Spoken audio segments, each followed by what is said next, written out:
Thanks for tuning in today to Look Before You Speak. And as we mentioned before, this year we're really focusing on visiting with artists in their studios and visiting with them while they're working on a piece or drawing and talking about the process. Today I'm just thrilled that Theo Ellsworth is having us back. He had us here last year, but he's going to do a little bit of drawing and maybe exploring of a new piece or drawing. So anyway, Theo, thanks for coming on. Yeah, thanks for being here. Yeah. And even though you're here locally in Missoula and you've grown up here, you exhibit all over the country, don't you? Yeah. I just had a big show in Los Angeles a couple months ago where I had 80 new woodcut pieces. And so that's like part of the reason for that is your whole connection to illustration and comic books, and that is an avenue to reach people, and that's a lot of your audience. Yeah, pretty much all of my art, even the single standalone pieces, feel like they're part of a story or part of a whole world that interconnects. Yeah. Doing illustration and comics feels pretty inseparable from the fine art, like gallery pieces. Mm-hmm. Sure. Yeah. Well, I think comic books have a history of being very democratic, reaching all classes of people, as opposed to maybe art in a museum, which might reach only one class of people. Mm-hmm. So, anyway, what are you working on today, or what do you want to share with us today? Well, I've been working on today. I've been working on album art for this record label based out of London that I do art for, and hopefully getting back to some comics, and I have a few commission pieces to get to. So do people, if you're working on an album cover, do they have, we need X, Y, Z, or what are some of the rules or dictates that you have about your illustrations? With the record label is called Astral Industries, and I'm their house artist, so I do every release that they put out, and they just send me the music, and I'll play it on repeat. Oh, that's cool. And I'll kind of take a hint from like the title of the album or the titles of the songs, but a lot of it's just listening to it and then seeing what imagery comes to mind.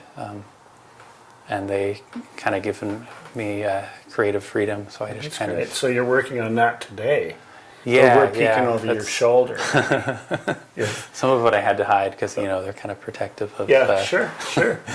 Because it won't come out for a few months. Yeah. But, yeah. And so how long have you had this studio in Missoula? I've been in this space for maybe a year and a half. This is my third studio in town since I moved back like 5 years ago. So. I think oftentimes artists experience or they develop their drawing skills in isolation. I think oftentimes they're exposed to drawing in school and it's communal, but really as drawing develops, I think most artists draw in isolation and by themselves. Yeah. Has that been the case with you? Yeah, definitely. There's certain times over the years where I've been around groups of other artists that all love to draw, and it's been more of a communal thing. Like we'll pass around paper and collaborate and work on projects together. Like I just finished a book with a good friend of mine, Sean Christensen, who's a friend from Portland, who we made a whole book by mailing back and forth pages. Was he working on text, or he was working on drawing as well? We both drew on every page. Oh. Yeah. So it's sort of a book that's meant to be read in a way, but there's no words. It's more of this kind of abstract, kind of codex sort of book. But yeah, for the most part, drawing's definitely sort of just a personal isolated thing that I do. And it definitely just developed over, like originally it was more of a thinking tool than a like means of making art to show people, you know? It was just something to do with my hands. And it would kind of slow down my thoughts and make me feel less restless. Mm-hmm. Would you describe yourself as someone who loves to draw? Oh yeah, definitely. Like I definitely get crabby if I don't get to draw. I sort of feel like drawing is like this pressure valve or something that kind of releases some kind of tension in me when I get to do it. Yeah. And if I don't draw, I start feeling anxious. So it's kind of, it feels like this vital, like everyday thing for me. It gives me time to kind of digest things and sort of mull over things in my head. So it helps me to not be as like just like reactionary in my day-to-day life, because I feel like I'm able to kind of digest things through my drawing. It's also helped me just like with attention to detail and patience, stuff like that. Yeah, I feel like it's sort of hard to even pinpoint kind of its overall value to me, but I just feel like it's kind of baked into my personality at this point. Mm-hmm.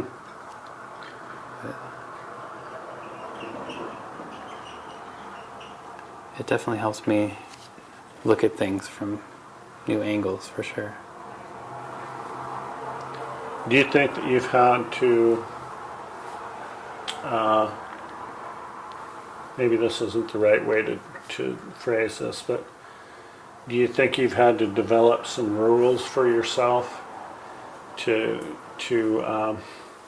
hone in what it is you're trying to do or accomplish? That's kind of an abstract question, but yeah, personal structures or things you intentionally decide to do before you pick up a pen or pencil. I guess the only real like rule I have for drawing is I try not to hesitate and I try not to hurry. Like I just try to get totally absorbed in what I'm doing, and kind of let it be what it is, and make sense of, like, if the pen slips and I make some kind of mistake, I just try to integrate that into the drawing. Yeah, I don't really have many things I do to like kind of like before I can sit down and draw. I try to just always have a pen with me and be ready to work. I have two young kids at home and very specific hours that I get to draw. So as soon as I get here and close the door, I try to sit down and get working, basically. I'm not sure if that answers it. No, I think it means, I take that as saying you have a structure that you've arrived at that works for you. Yeah, and I've kind of like slowly whittled down my tools to the things that feel the most immediate and the most satisfying. So pen and ink. Yeah, everything definitely revolves around drawing. Even if I'm using paint or something, it feels like it's coming from a drawing perspective. Or like, And then, but you also, in addition to drawing, you talked about these prints. Are they linoleum or woodcut or? Well, even like when I do the woodcut kind of stuff, yeah, it's all still just hand drawn with ink. Mm-hmm. Yeah, I do a bit of printmaking now and then, Yeah. some screen printing and stuff, but it's still all drawing oriented.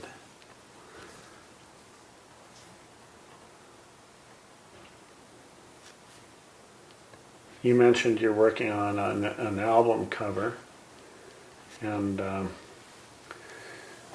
this is also, and you have this connection to comic book culture, and but the album covers are where is that? You are on contract and the studio artist for this album company. Yeah, Astral Industries, and they're based out of London. So you can do all of that communication electronically and send images electronically. Yeah, I've never actually met the guy that I work with, but I've been working with him for quite a few years now.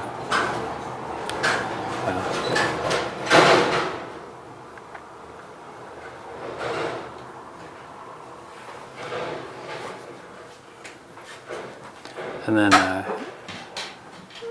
one of the publishers I work for is based out of New York City, and then one's based out of Latvia. So I kind of do a lot of non-local stuff. Mm-hmm.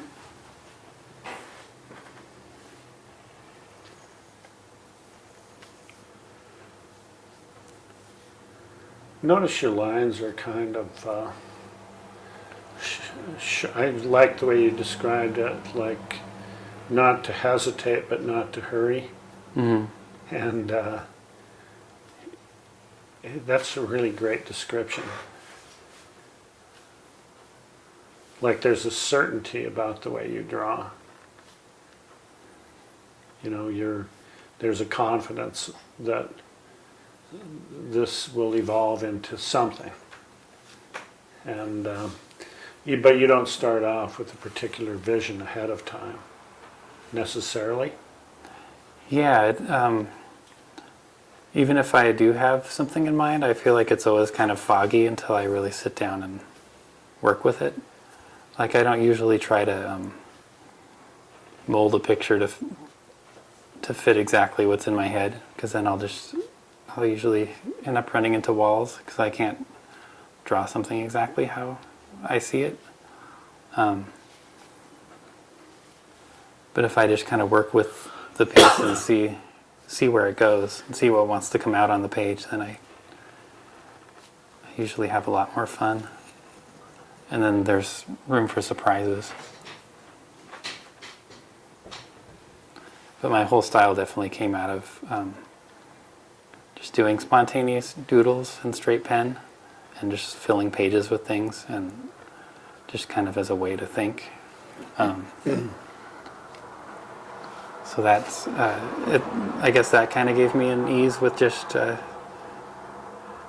drawing without knowing what's going to happen. Mm-hmm.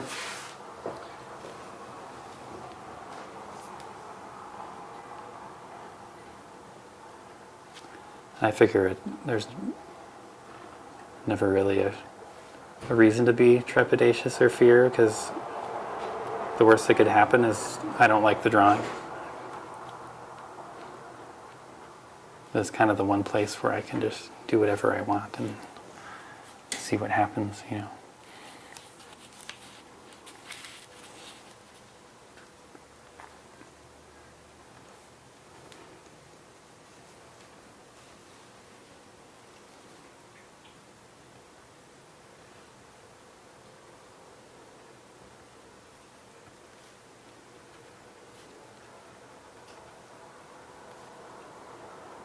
It's really wonderful to be,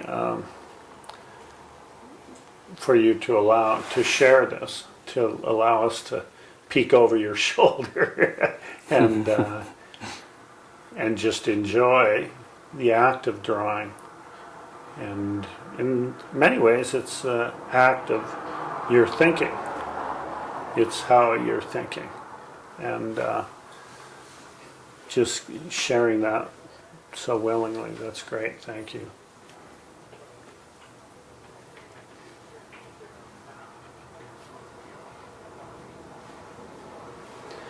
Do your children draw? Yeah, I've been doing a lot of drawing with both of them. It's been a lot of fun. my 6-year-old's been really into filling these books of characters and making these kind of encyclopedias of characters. And my 3-year-old's been drawing a lot. So we do a lot of collaborations, but I also just try to give them lots of art supplies and paper and let them go off on things. So I try to draw with them a little bit every day. I've actually got some of their art hanging around the studio too.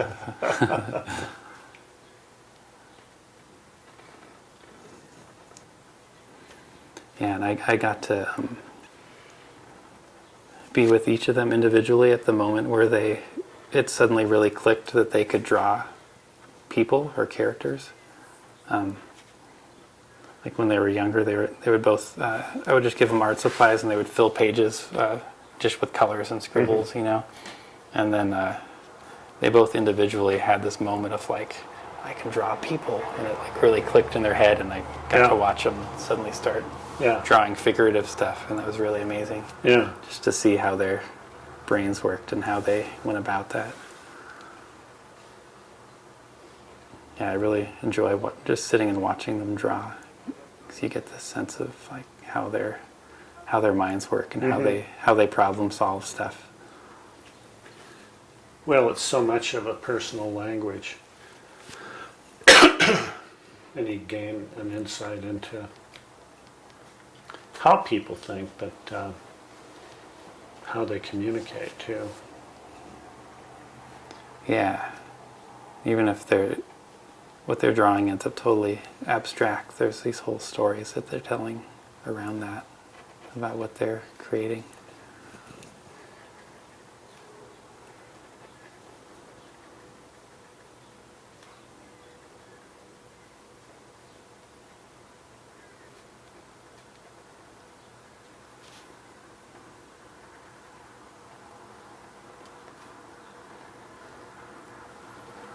Anyway, I'm just kind of doing these haphazard row of characters, but for some reason it's always something really So satisfying. these are characters that Yeah.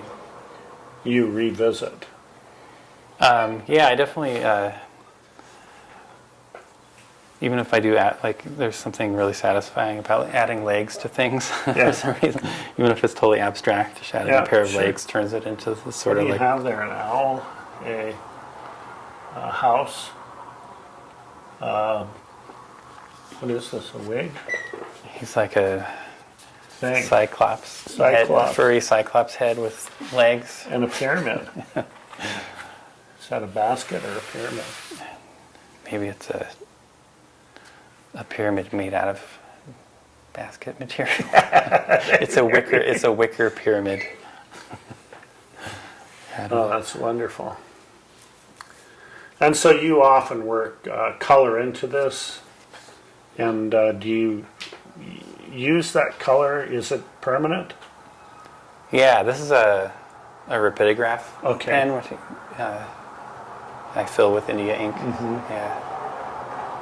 Yeah, I do a lot of black and white stuff with my books, like the book I just gave you. It's like a whole book of Black and white. Yeah. Monochromatic.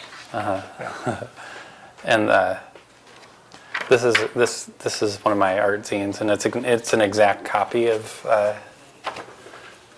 the original book. Like I just drew it all on unfolded paper. I see. Wow. I usually try to always have a book of drawings going like that, and then I'll make copies of them. Yeah. That's great. What do you see as, or who do you see as maybe people that have influenced you in drawing? Man, I love a lot of ancient art and folk art and outsider art. One of my very favorite books is the Codex Seraphinianus. Are you familiar with that?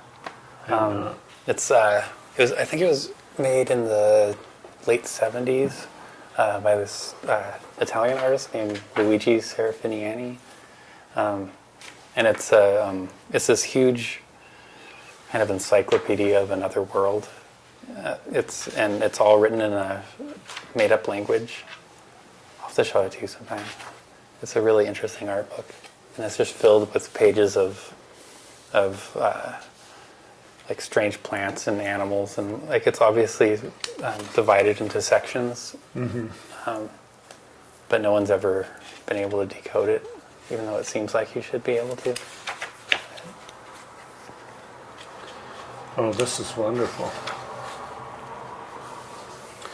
And where can like people that might tune into this program, where locally could they access some of your work, like in books? Are there any of the local bookstores carry your work? I've been meaning to get my zines into more places locally. You can mostly just get it directly from me. And your studio's here in the Brunswick building. It's on Railroad Street. Yeah. So, and you're open like on First Fridays and things like that sometimes? Not usually. Okay. Yeah.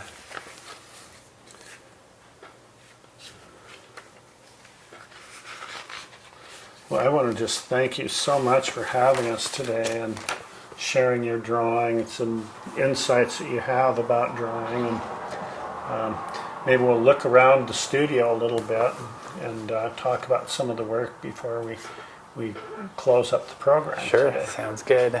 And thank you so much. Talk about this piece a little bit. This big one? Well, it's drawn for the next release for Astral Industries, so it's going to be the inside gatefold of a So it has record. to be. Now, how do you send this off electronically? Just with the. They don't need the actual piece. Nope. Yeah, I just send them high resolution scans of it. Yeah. And But where the cover of this is that same character, but you see his whole body, and then you open it up, and it's like a close up of his face. That was kind of the idea of it. Oh, that's wonderful. Just wonderful. And so you're working on the inside cover. Yeah. That's great. And your studio's full of drawings. Yeah, this is kind of a little art show of older pieces that I've kind of held on to. That I originally hung it because the Zach was doing a open studio event last week, so I kind of rarely have. This is only the second. I've only been open to the public twice, but I hung this show just to kind of show people my work. Yeah. Thank you so much for tuning in today, and it's just been wonderful visiting with Theo Ellsworth here in his studio at the Brunswick building. And be looking for Theo's work. It's out there, and I'm thrilled that he opened his studio up and visited with us about drawing. About it's a personal journey, but it's also something he opened up and shared with us. But thank you, Theo, for having us. Yeah, thanks for visiting. It's great to have you. Okay.